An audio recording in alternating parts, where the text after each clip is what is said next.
queridos irmãos e irmãs, no Resposta Católica de hoje gostaria de responder a pergunta de um sacerdote, o padre Eugênio Alexandre. Ele tem um programa de rádio em Alagoas, na cidade de Arapiraca, e transmite nesse programa de rádio várias das nossas respostas católicas e o conteúdo gratuito que se encontra no nosso site. Inclusive é uma ideia para aqueles internautas que possuem algum programa de rádio, saber que podem livremente usar esse conteúdo, porque, como diz São Paulo, verbum Dei non est ligatum, a palavra de Deus ela não está amarrada. Então, o conteúdo gratuito do nosso site pode tranquilamente ser veiculado. Eu só pediria que aquele conteúdo que é pago fosse veiculado exclusivamente fora da internet. Ou seja, dentro da internet, o conteúdo pago deveria estar somente no site padrepauloricardo.org. Por quê? Porque é a forma que nós temos de sustentar esta obra. Aliás, agradeço ao padre Eugênio Alexandre por ser também ele nosso colaborador aqui no site padrepauloricardo.org. Pois bem, a pergunta do padre Eugênio Alexandre é a seguinte, aliás, não é dele, mas é de um de seus ouvintes. Por que Deus permite o sofrimento dos seus filhos? Bom, aqui nós estamos diante de um grande mistério, o mistério do sofrimento. E se você quiser estudar mais aprofundadamente a respeito disso, eu aconselho que você veja o Catecismo da Igreja Católica no número 1499 e seguintes. Trata-se da explicação a respeito do sacramento da unção dos enfermos e ali nós temos várias intuições a respeito do mistério do sofrimento, da doença, da dor e da morte. Pois bem, dada esta bibliografia básica para o nosso conhecimento, o que é que nós podemos dizer a respeito do sofrimento dos filhos de Deus? Em primeiro lugar, nós devemos recordar a grande compaixão de nosso Senhor Jesus Cristo. Nós sabemos que Jesus não podia ver um enfermo, um doente, uma pessoa que fosse necessitada sem compassivamente se debruçar sobre aquela pessoa e lhe dar a cura. Mas existe algo também que nós notamos na ação de nosso Senhor, que é o fato de que ele não visava tanto a cura física quanto a salvação última daquela pessoa. É por isso que nos relatos de cura, ou seja, nos relatos em que Jesus faz cessar um sofrimento específico na vida de uma pessoa, Jesus sempre conclui dizendo, vai, a tua fé te salvou, te curou. A cura não é a finalidade última, mas é introduzir a pessoa na realidade da salvação. É por isso que nós precisamos aqui entender uma realidade bem concreta. Deus quer a nossa salvação final. Deus tem um objetivo, Deus tem uma visão muito diferente da nossa.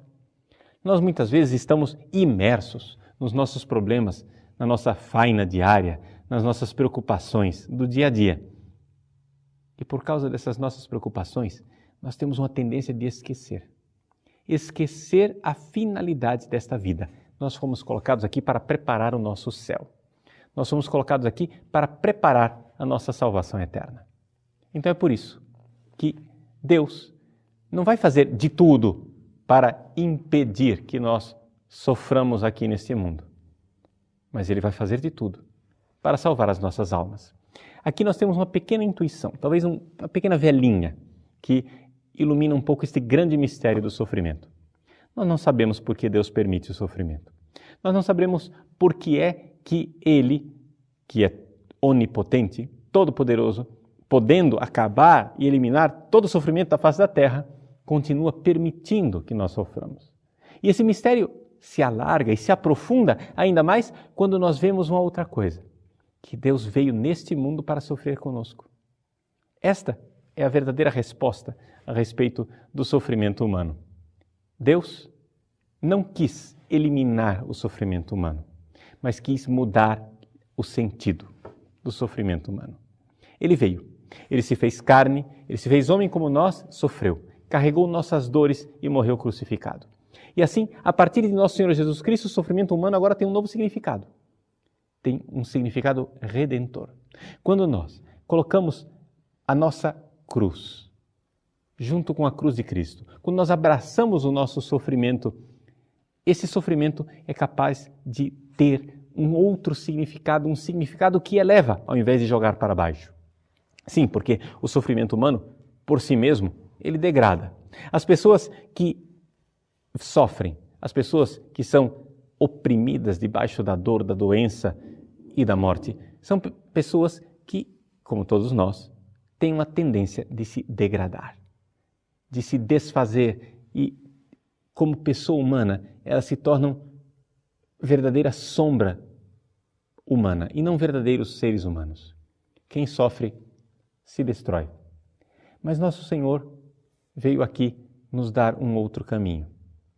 Quando o sofrimento é abraçado com destemor, quando o sofrimento é abraçado por amor a Deus, então acontece uma transformação, uma verdadeira ressurreição ainda dentro do sofrimento. Isto, certamente, muitos sacerdotes já experimentaram no próprio confessionário e no atendimento das pessoas. Ver a transformação das pessoas quando elas abraçam a cruz e dão um significado àquela dor. Dão um significado de união a Cristo, um significado redentor. É por isso que a Igreja Católica nunca abraçou e jamais irá abraçar o curandeirismo que nós encontramos em algumas seitas. Sim, Deus faz milagres. Sim, Deus pode agir e curar as pessoas. Mas Ele tem um foco principal, que é a salvação eterna de nossas almas.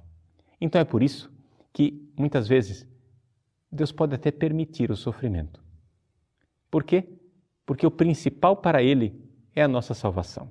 Deus cura uma doença, quando esta doença e esta cura irá ajudar a salvação eterna desta pessoa.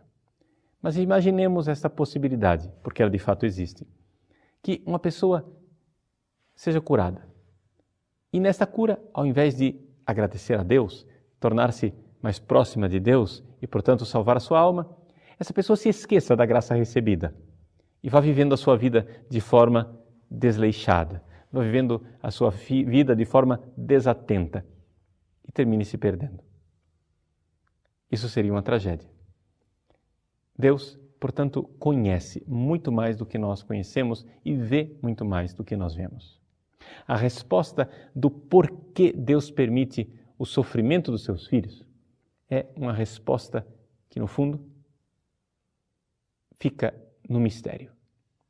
Deus não nos disse porquê Ele permite que nós soframos, mas Ele nos deu um porquê sofrer de uma outra forma, através da transformação interna do sofrimento. Por que eu sofro? Por que o sofrimento veio até mim? Eu não sei. Mas eu sei como eu posso dar um novo porquê a esse sofrimento, unindo-me ao sacrifício redentor de Cristo na cruz.